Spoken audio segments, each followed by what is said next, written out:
What's up, Internet people? So, on two separate occasions this week, I've gotten into conversations regarding feminism and masculinity and how they coexist or if they can coexist. And so, anytime something pops up two or more times in my life in close proximity to each other, it makes me stop and think about it. So, you know what that means? It's time for Snapchat conspiracies.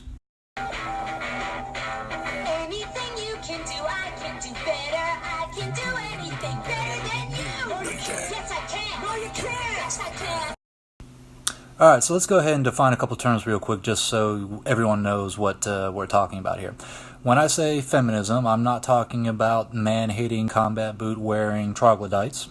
And when I talk about masculinity or masculine men, I'm not talking about John Wayne or the Marlboro Man or the really loud, really sweaty guy at the gym whose shirt is way too small. What I am talking about in regards to feminism are women, although men can be feminists as well, but women who have a strong sense of identity tied to their womanhood and advocate for equality and women's rights. And when I talk about masculinity, I'm not talking about tyrants or overbearing men or, guys like that. I'm just talking about guys who understand what it is to be a man and strive to live as such. So now that we have that out of the way, let me give you a little context. This morning, as you may have seen on my Snapchat earlier, I started a 10-week program in which several hundred guys here in the Little Rock area are getting together to talk about what it means to be a man and how we can be better men. So we can be better husbands, better fathers, better employees, better bosses, etc. We want to understand at a deep level what it is to be a man so that we can be better at it. And one of the premises of going through a 10-week course like this is that due to the changing societal roles, men can be left feeling like we don't know where our place is. So, for example, even 40, 50 years ago, man was frequently the breadwinner of the house, and he knew that he was to be a husband and a father. And so men went to college, men had careers, men got married, men bought houses, men started families. These were all things that were widely known to be, this is what a man does in society.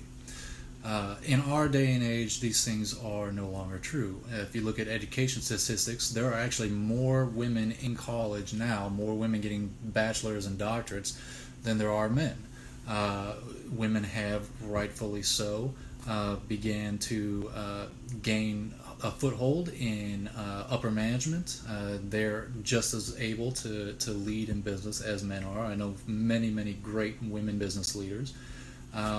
And there was an article in the New York Times that said single moms are the new normal.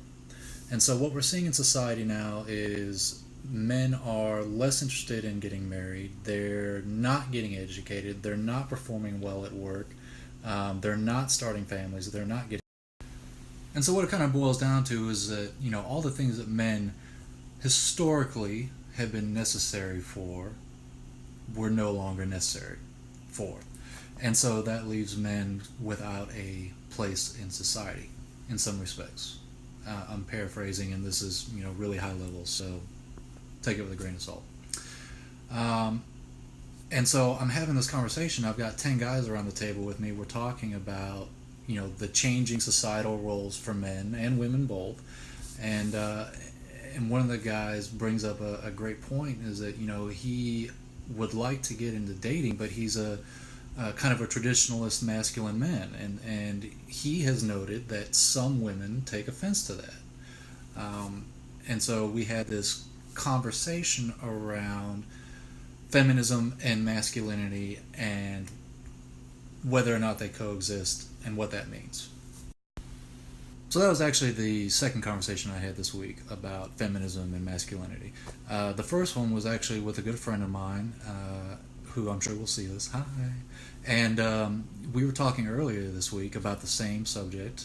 She self-identifies as a feminist, a very strong feminist. And so, we were having a conversation around kind of the same issues about, feminism and masculinity and how they can coexist. And so, twice in the same week, I've had very similar conversations, but thankfully with people from both sides of the fence. And so, it got me thinking about what my point of view on it is. And don't worry, I'm going to tell you.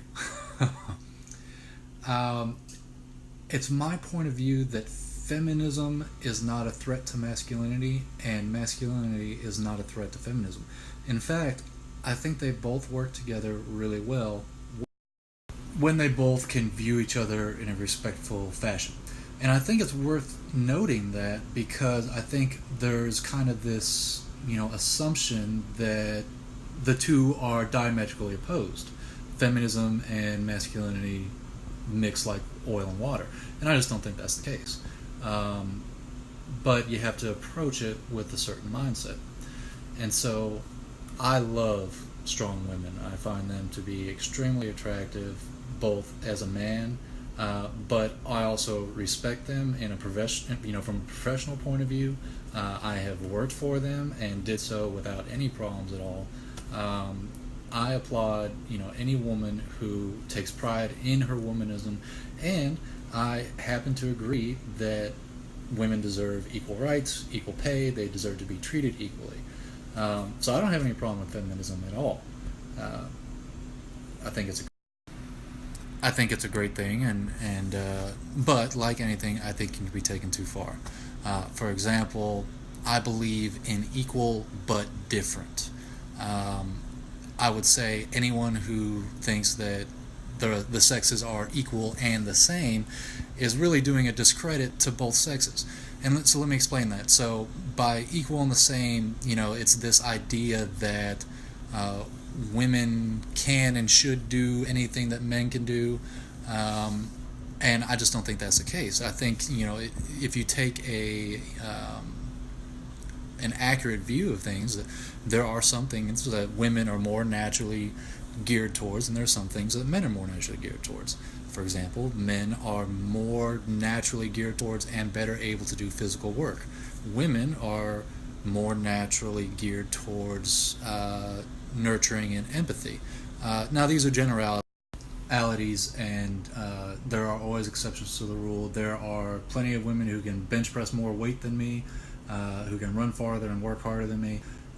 There are plenty of men who are empathetic and nurturing. I'm speaking in generalities, so nobody get triggered about this.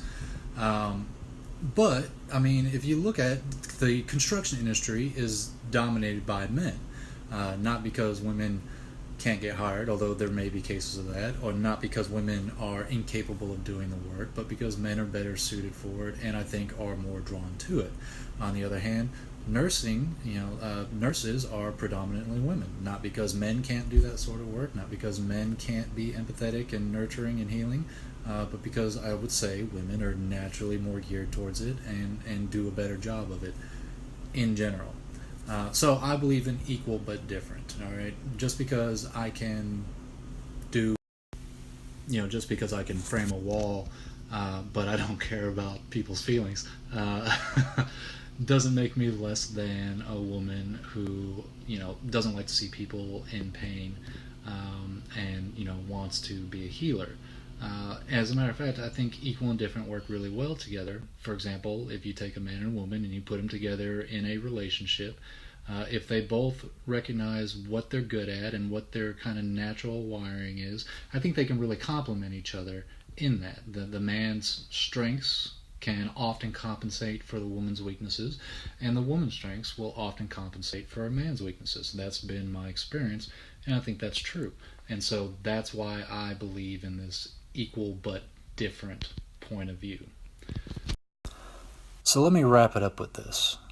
I consider myself to be a noble man. I think of myself as a king in that fashion. And I believe that every king needs a queen, but for a woman to be considered a queen, she has to be strong on her own right. Not strong because of her man, but strong on her own 2 feet. I believe a king needs to be strong, protective, caring, and a provider. And a queen needs to be strong and caring and loving, and all those things that, I think we all aspire to. And in a king and queen relationship, a king ought to be able to defer to his queen in areas where she is stronger, and a queen ought to be able to defer to her king in areas where he is stronger. That's my ideal relationship. So I think that's really what I'm getting to, is it's not so much about feminism versus masculinity. It's really about, can we recognize that there are some things that she's going to be better at than I am. There are some things that I'm going to be better at that she is. And if we can just be honest about that, and value that in the other person, then I think there's room for feminism and masculinity to not only coexist, but to really, really work together very nicely. And so that's my thought. I like to bring things together, not cause division. So I'd love to hear your thoughts on this. If you consider yourself to either be a feminist or to be a masculine man, then if you're on Snapchat, hit me back. Let me know what you think. If you're watching this on YouTube, leave a comment and let me know your thoughts. Let's have a respectful, intelligent conversation about the matter, because I don't think there really needs to be this one or the other, or one versus the other kind of mentality.